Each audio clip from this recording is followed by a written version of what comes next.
We're always told that to be strong, we have to hold on tight, right? But what if real strength actually lies in letting go?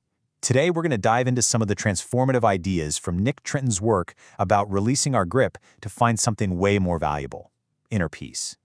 Just think about that for a second. Seriously, how much of your own stress, your own struggle, doesn't come from what actually happens to you, but from your refusal to just move on?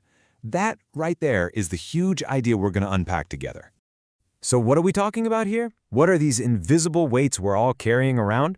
Well, you know what they are.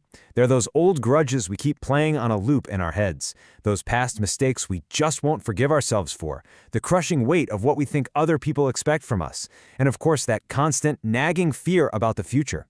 Every single one is like a chain holding us back. Now, let's get one thing straight right off the bat. Letting go is not about being passive. It's not about giving up. In fact, it's the complete opposite. It's an active, really powerful choice to free yourself from the heavy stuff you just can't change. It's a power move. Okay, so if we know we're carrying all this baggage, why on earth do we hold on so tight? Let's dig in a little deeper and get to the real root of our suffering, the pain that, for some reason, we just won't release. And it all boils down to something really simple, but wow, is it profound? Our suffering isn't just random bad luck. It comes directly from clinging, from our attachment to certain thoughts, to difficult emotions, and especially to our super rigid ideas of how people and life are supposed to be. So what do we really mean by letting go? Well, it's about making a choice. It's choosing peace over that constant, exhausting struggle for control. And hey, this isn't about becoming indifferent or not caring. It's about accepting reality for what it is, right here, right now, without putting up a fight.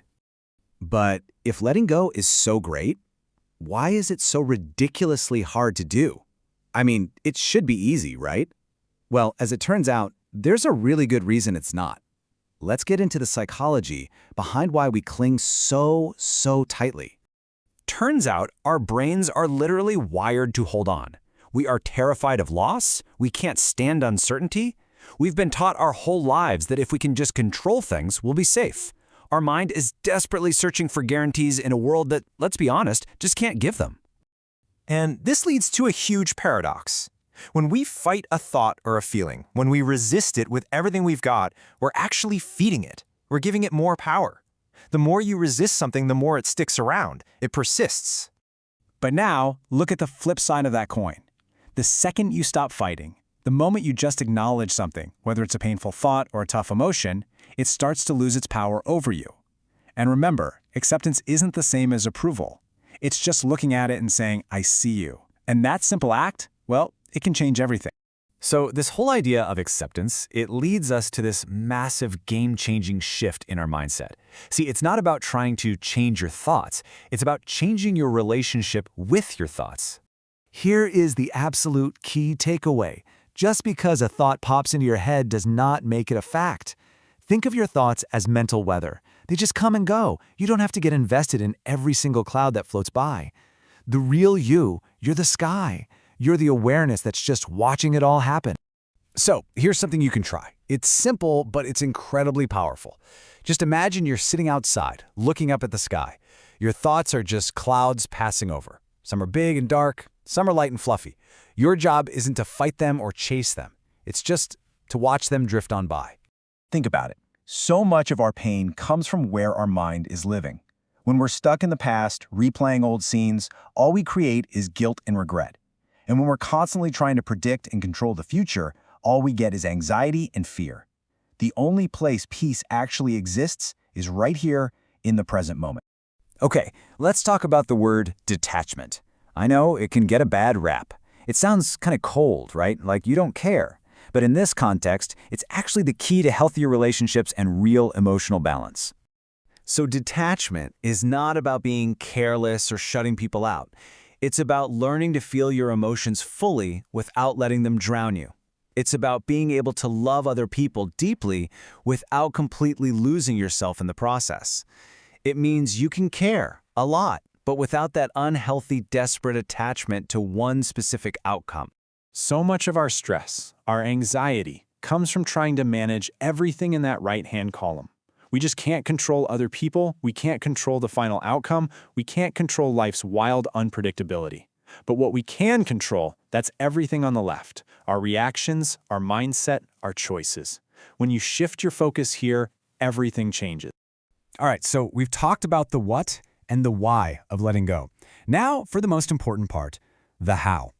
How do you actually start doing this in your real, messy, everyday life? Here are 5 daily habits you can start building. First, just pause.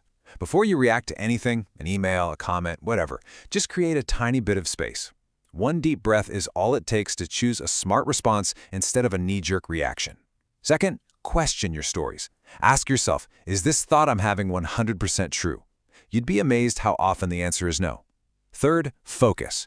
Actively shift your energy from what you can't control to what you can.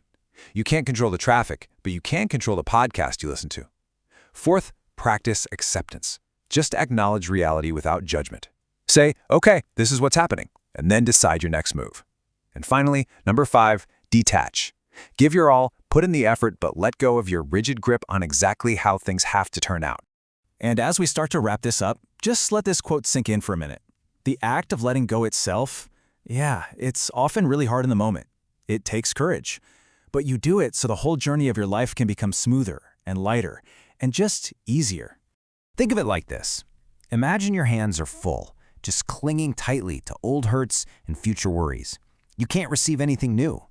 But when you finally open your hands and let that stuff go, you create the space for joy, for peace, for connection, for all the good stuff to actually come in. So I'll leave you with this final thought. We always think strength is about holding on, gritting our teeth, and enduring. But maybe true strength, the kind that brings real peace, is found in the simple, courageous act of letting go.